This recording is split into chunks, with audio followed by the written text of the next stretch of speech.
to hear from Epping, New Hampshire, home of 3 of New Hampshire's governors, of which I can name only one. Fellow by the name of Prescott, politicking with Mr. B. You want it, you got it, whether you want it or not. I'm here, and we've got some things to be talking about this evening, not the least of which is something that's going to be hitting you, of course, big time in the pocketbook for quite a while. But before we get into anything else, our engineer, Blazeman, happens to have something that we'd love to roll out. And every night I say, Blazeman, run up the colors, please. Let's get this show on the road. I pledge allegiance to the flag of the United States of America and to the republic for which it stands, one nation, under God, indivisible, with liberty and justice for all. And when I say all, I mean all people, male, female, whatever color you may be, whatever way you may talk to, whatever deity there is. That's it. That's the way it is. All the people that are here is what America was founded for and why it lives. Well, of course, we do have the problem that's going on, of course, in the south of the border and at the border in the south. And the people are coming up. Not to mention, of course, things that are now cropping up because related to that, because sneaking in through all those dreamers, the dreamer, they're not illegal, they're dreamers. Our big time Venezuelan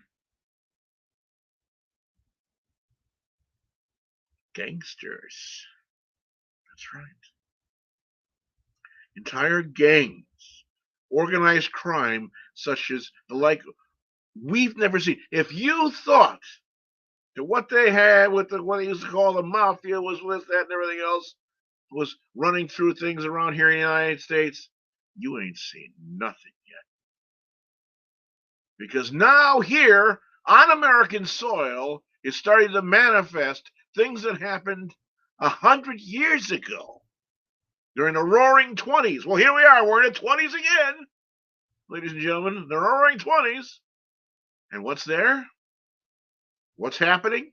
Why, of course, we've got Venezuelan mobsters coming now, along with the rest of the Mexican drug cartel people and whatever else doing their things. We've got these other things coming in with the, I don't know, what do you want to call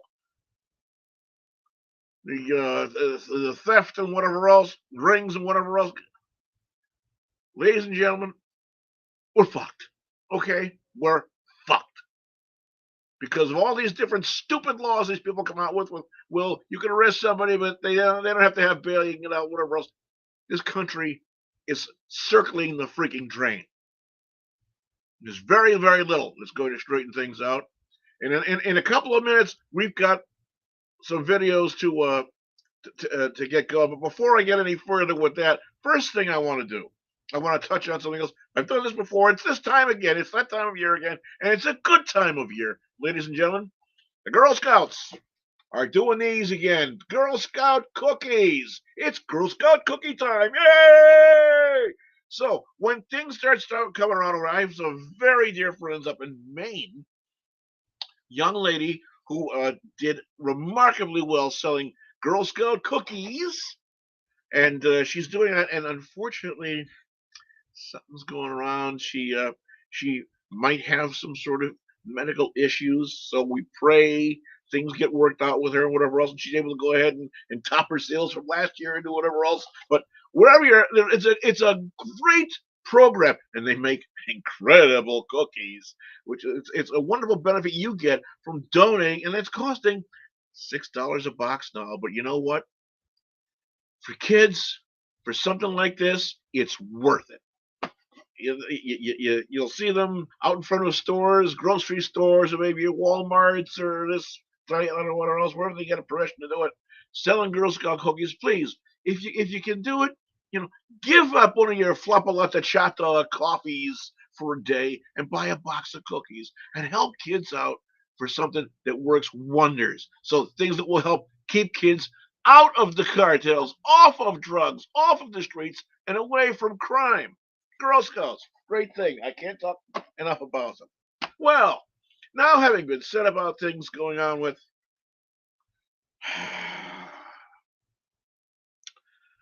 talking about buying things and prices and so forth.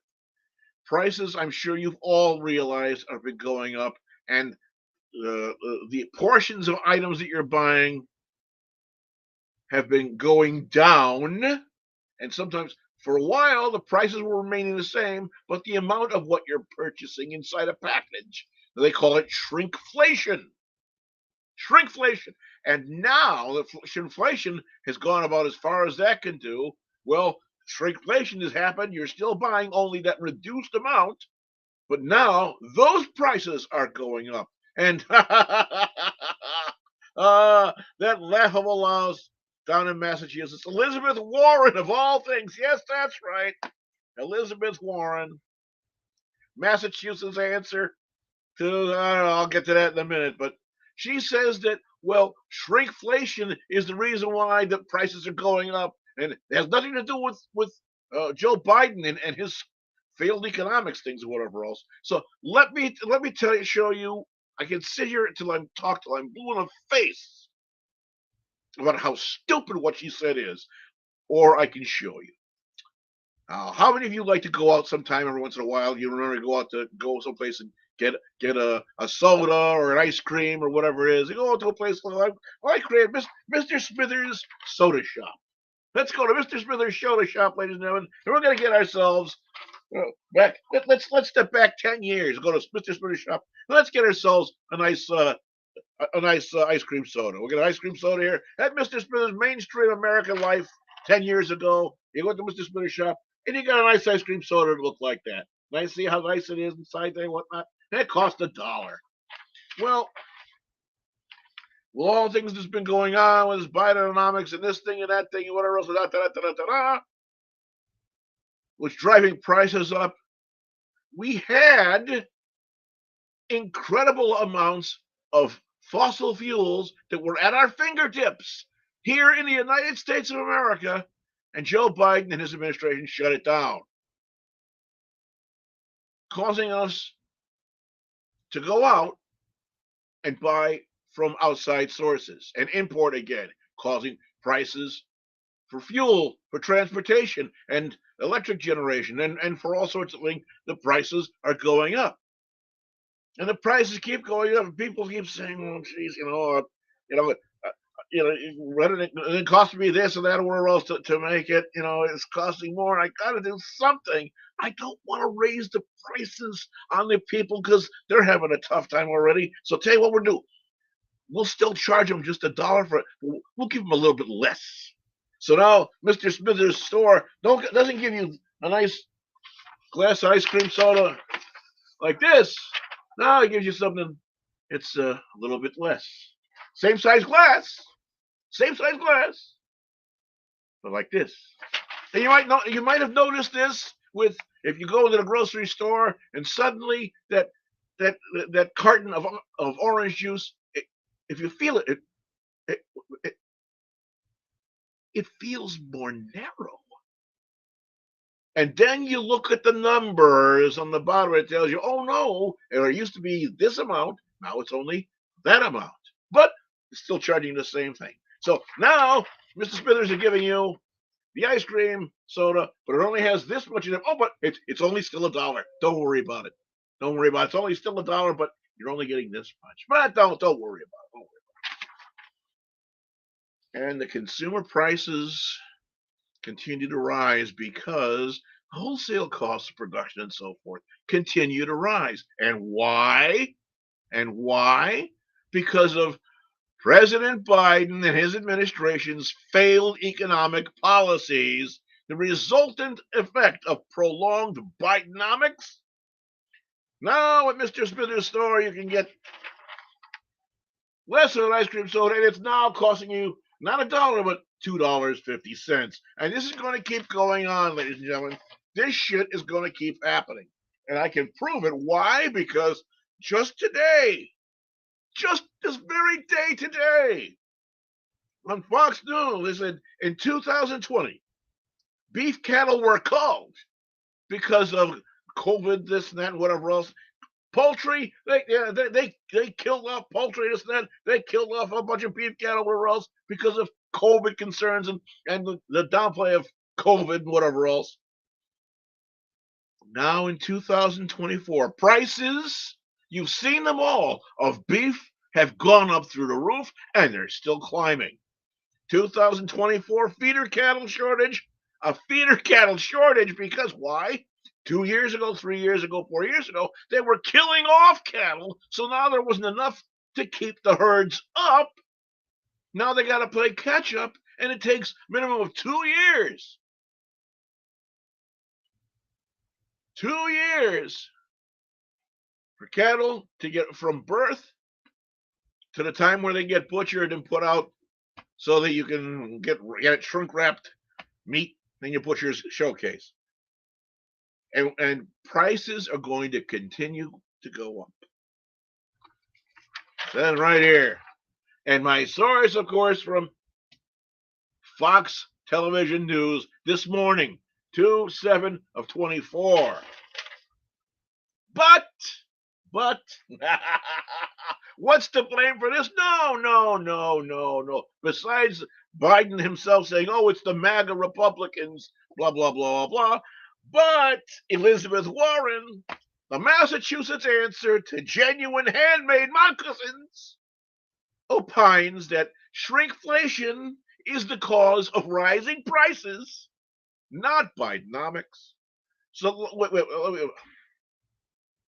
me see if I get this straight.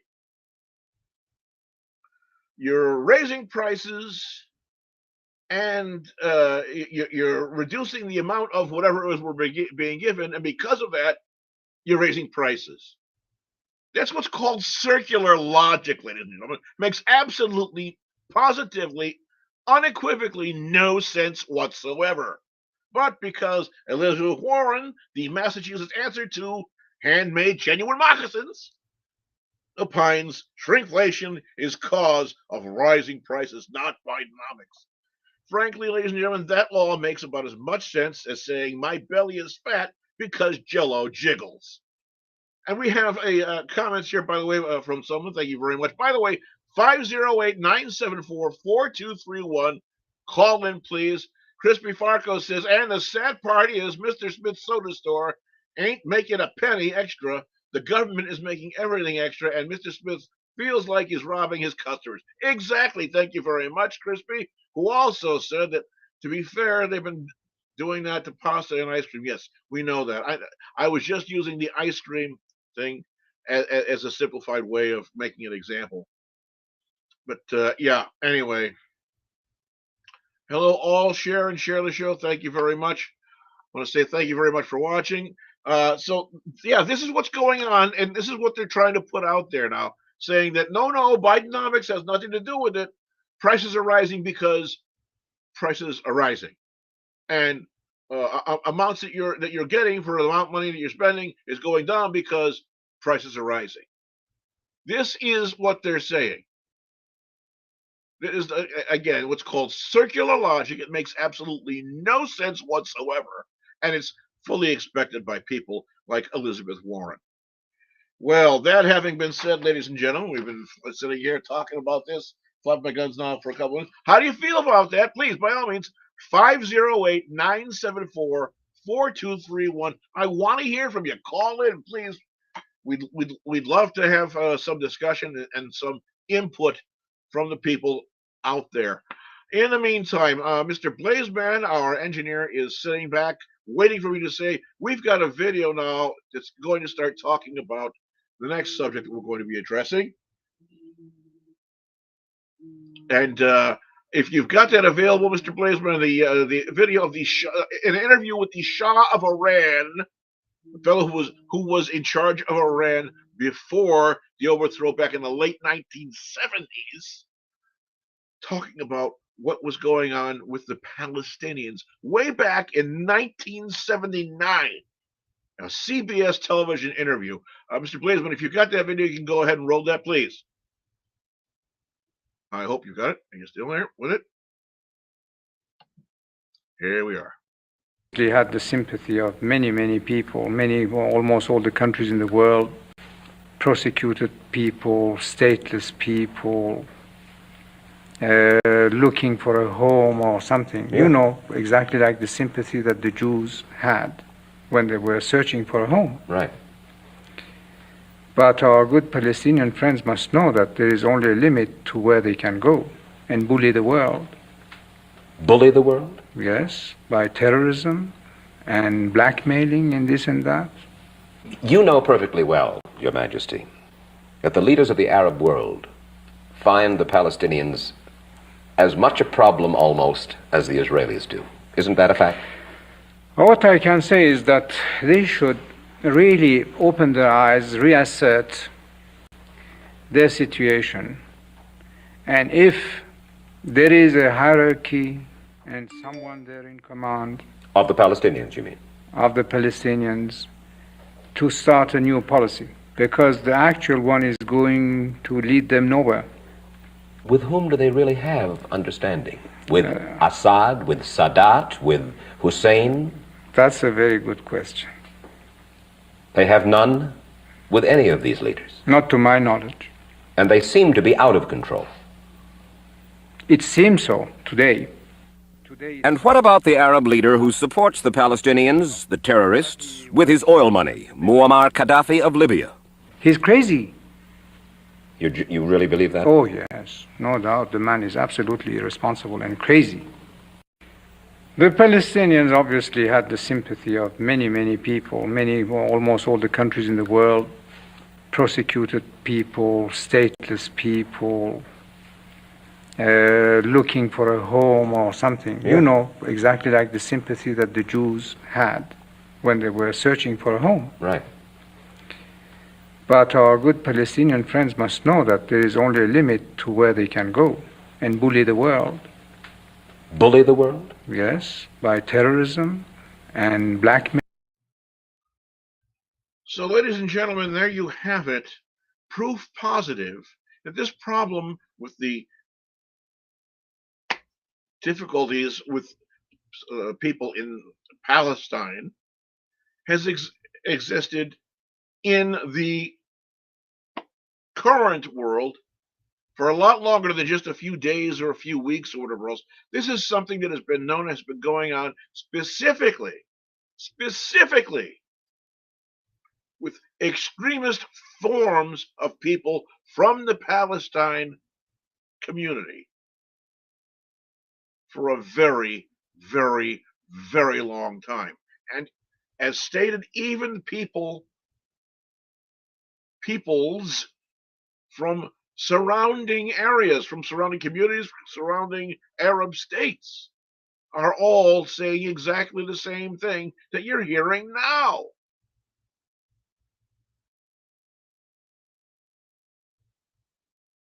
These people that are of the mind to do what they're doing have been there, and they have been doing this for a very long time. They're not going to stop. They're not. They're certainly not going to stop doing what they're, so they need to be stopped. Ergo, what is going on now with Israel? Remember, as Benjamin Netanyahu, the Prime Minister of Israel, said on October the 8th, you people wanted war, you're going to get the war. They were attacked. The Israeli people were attacked. They were attacked, not the other way around. The Palestinians were attacked. The Israeli people in the area where they were having some big, like Woodstock kind of like festival, whatever else, music and dancing and parties and this and that, whatever else. And the Palestinians, Hamas people, launched an attack, not the other way around. Now, listen to this next video. Again, someone speaking about things that happened and how wars have transpired over all of the years, and compare it to what we've been hearing in the news. Mr. Blaze, when you've got the second video, please go ahead and launch that. Don't get to start a fight, then when you're getting your ass kicked, claim to be a victim. Today marks the 82nd anniversary of Pearl Harbor, where Japan's unprovoked attack on the U.S. killed 2,400 Americans. In response, America entered World War II and launched a massive counteroffensive in Japan. And in that response, there were over 200,000 Japanese civilian deaths. Did the world victimize the Japanese and blame America for their response? In 1939, Nazi Germany invaded Poland, marking the very beginning of World War II. In their invasion and subsequent occupation, Germany killed nearly 3 million Polish civilians. Eventually, the slaughter of the Nazis, which included over 6 million innocent Jewish civilians being murdered from all over Europe, was met with a response by Allied forces that resulted in the death of nearly 2 to 3 million German civilians. Did the world claim that Germans were the victims and blame the United States, the UK, and other Allied forces for their response? And in 1950, North Korea invaded South Korea, killing between 1 to 1.5 million South Koreans, most of which were civilians. A UN-sanctioned military response went hard after North Korea, leading to the 3-year Korean War. And that war led to somewhere between 600,000 to 1 million North Korean civilian deaths. Did anyone in the world protest en masse about the victims in North Korea and blame the South Koreans or the UN for their response? There are numerous other examples in our world's history, but the conclusion is always the same. You don't get to start a fight, then when you're getting your ass kicked, cry about being the victim. What Israel is doing in response is exactly what they should be doing. And it's exactly what every other nation in our history has done when being attacked. But look at Japan and Germany today. They're both thriving democratic nations whose militant regime was only eradicated through a massive response to their attacks. This is why Israel has no other choice. If you want the Palestinian and the Israeli people to have any chance at peace, Hamas must be gone. You don't get to start a fight. There you go. I mean, I've mentioned it I don't know how many different times, and I've also said, please don't take my word as gospel. Look to it. But this man is speaking and he's quoting from history.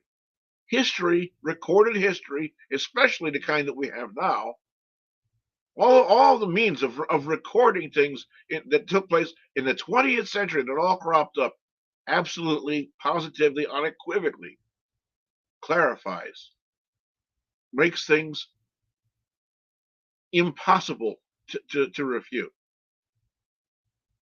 None of those situations that were started by someone else, nobody came out and said, "Oh well, you're defending yourself. You're being assholes or this, that, or whatever else." Now we have the situation where Palestinians picked the fight. They launched a hell of a terrible attack. It was brilliantly orchestrated. I'll give that to them. Absolutely. Brilliantly orchestrated. They launched this attack. Israel's responding. And Israel knows that this is going to continue on unless they take care of the problem. The snake is going to continue to bite and to poison and to terrorize unless the head is cut off the snake.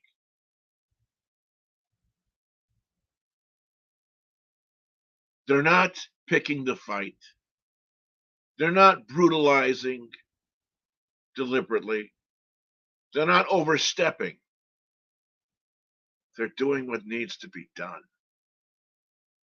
The problem is the people here in this section of the world aren't there. They haven't lived under the fear. They don't know and don't understand. It's like the same situation we were talking before about the food. You go to the grocery store, you go up to the butcher's case, you see a nice roast or a steak or something like that, nice in a package with plastic wrapped around you, pick it up, you bring it home, you eat it. How many of the people that are doing that have ever given any consideration to knowing and watching and seeing exactly how things go from that cattle being born, being raised, gone through, and then being brought to the point of being butchered, killed, butchered, cut up, and then made into whatever cuts or this, that, or whatever else, and then packaged. Most people never do that. They never see that. They don't want to see it. And all they see is this nice piece of meat or whatever right there in a butcher's case. So they bring it up, pick it up, bring it home. Not knowing that, yeah, there's a dirty part to it. You get your hands dirty, you're going to eat meat. Well, these people picked a fight. And now they're getting their ass kicked. And they deserve it. And unfortunately, there is collateral damage that happens. The Israelis are doing everything they possibly can. They are taking incredibly great pains to see to it that people are not unnecessarily being injured or hurt or killed. They're doing everything they possibly can to limit non-combatant casualties. But they do happen. Always in a war situation. We've got another video to see, but before that, we're going to take a break for a little bit. We'll be back in about 3.5, 4 minutes at a time. We've got some great music for you to listen to. It's a great break tune. I hope you enjoy it. And we'll be back. We're going to have another video to watch and some more chit chat. I'm Mr. B, politicking. When you come back, come on, folks, call in. We want to hear from you. We'll see you soon. Take care.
What a great tune we got there. Thank you very much, Mr. Blazeman, the engineer, for coming up with that thing. Incredible, nice thing. Great guy he is, and he's a hell of an engineer, too. Thank you very much, Mr. Blazeman.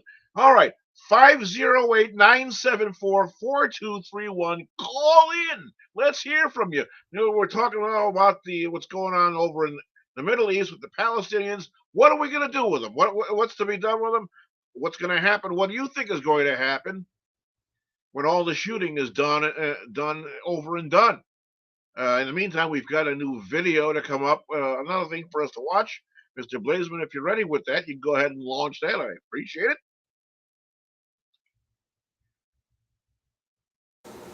Oh, come on.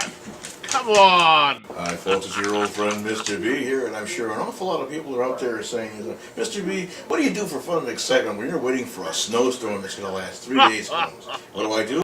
I get out my good old-fashioned Universal brand made by Landers, Furry and Clark in New Britain, Connecticut. So many years ago. Actually, this bad boy right here belonged to my grandparents. And I start grinding up meat ends. This one's going to be making ham salad. And this is how the old school boys and girls, how those. There wasn't any the old crank and grunt. Put the elbow grease into it. This is how she goes. This is the epitome of what food processors used to be. Spins around, works on a corkscrew sort of kind of motif. I'll give you a shot if I can what it looks like. But this is it. Took your stuff, grind it up.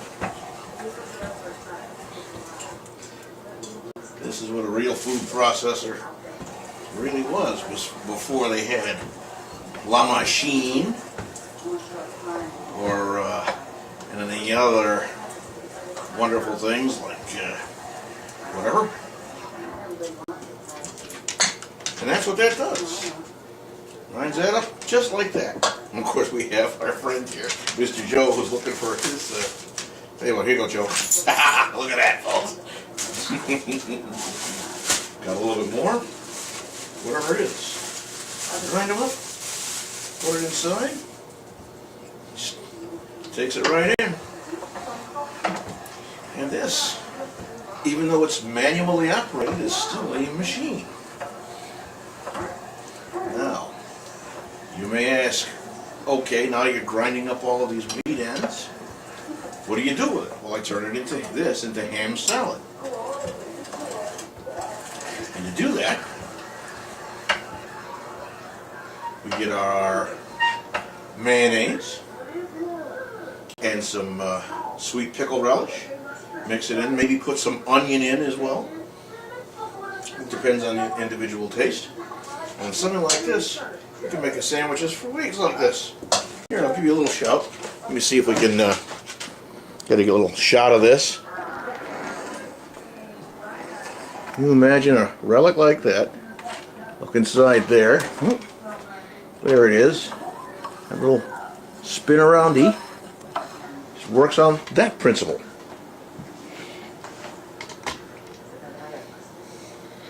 So, thanks for looking. Somebody said they wanted to see something. Okay. Hi, Mom. I'll see you later. Ladies and gentlemen, just to let you know, that corkscrew sort of thing that's inside there is called an Archimedes screw. And what brings or forces things forward is called the Archimedes principle. It's something that was developed way back in the time, actually, of the ancient Romans. Believe it or not. The ancient Romans, when they had come up with the ideas with the aqueducts to bring water up to Rome, and that was how one of the reasons or ways that they pumped water with something called an Archimedes screw. It's a very good principle. You can see it works that way. And that thing that I have actually was made. It was my grandmother's from when my grandparents had moved here from Italy. It's one of the things that they'd had. And that thing, I still use it today to make sausage with. So it was made by a company called Landers, Furry and Clark in New Britain, Connecticut, about maybe a mile and a half, maybe pushing 2 miles from where I was born and raised. A very large foundry, but they made all sorts of things. Anything from things such as that, waffle irons, toasters, refrigerators, everything. They made things under the Universal brand name for many, many, many, many years. The company, unfortunately, is gone now. The name has been sold off to some company overseas, I'm sure, somewhere, or whatever else. They're making these, but they're not making them the quality that this is. And I still enjoy it, and I can just using it. I can still hear my crazy mother's voice. But that was it. Thank you very much, Mr. Blazeman, for sharing that with us. I'm glad to do that. This kind of takes the light off the top of the subject of the Palestinians and so forth. Now, again, 508-974-4231. Call in if you'd like. I'm going to do a little bit more talking, but I am, ladies and gentlemen, I spoke about this with the engineer. We are going to be doing a bit of an abridged show this evening because, unfortunately, I am just dealing with a health issue that predicates the fact that I'm not going to be able to make the entire hour this evening. That's whenever you're ready. No, I'm not quite ready yet. What do you folks think? I'd love to hear some input from people. What is going to happen with the people of Palestine? Are things actually going to return to the peaceful days that were before all of this, or is this something that's going to be a prolonged issue and problem and fighting and terrorist type activities and whatever? Personally, I think it's going to take a hell of a long time. I really do. And I know that the Israeli people are doing everything that they can and trying to do things the right way. But the problem is there's an awful lot of, as they say, it's bad blood. It's going to take a lot of time and things such as time, definitely, attrition before things smooth out. It may take decades. I do pray sometime that it actually comes to peace and everybody lives together in harmony. It would be wonderful. Is it going to happen immediately? That answer is no. And sadly, now with the other issues that we have, we don't only have the Hamas, we got the Hezbollah, we got the Houthis, and we got the Iranians, which are doing whatever they can to continue and perpetuate and expand the conflict and the turmoil. It's a sad thing. It's a very sad thing. And unfortunately, for those of us here, we can sit around and say what terrible stuff and crack open a beer and armchair quarterback all we want. We're here and they are there. And we're just going to have to sit back and wait and watch. Okay, ladies and gentlemen, unfortunately, I'm just not making it. So I'm going to have to say, and we're going to call this an early evening. I thank you very much for watching. One thing I do want to tell you about is we will be moving. We will be moving same night, a little earlier. We're going from the 8 o'clock hour to 7 p.m. and we are going to be followed by the people, my dear friends that run the situational awareness. I-12 people, wonderful people, very, very informative. You want to tune in, you want to watch them. I-12 GIA people, these guys know what they're talking about. They've got their pulse, their finger on the pulse of everything that is important to situational awareness and protecting yourself, protecting your family, and living a better and safe life. Okay, that having been said, I'm Mr. B. I thank you very, very much for watching. I'm sorry, I don't know if you can hear me or not, but I'm getting more hoarse by the moment as we're talking. So I'm going to say thank you very much for watching. Good evening to our dear friend Blazeman, who's been a wonderful engineer. And we will see you again next week, 7 p.m. Wednesday night, and then followed by the I-12 GIA people. Politicking, Mr. B, thank you very much. We'll see you all again soon.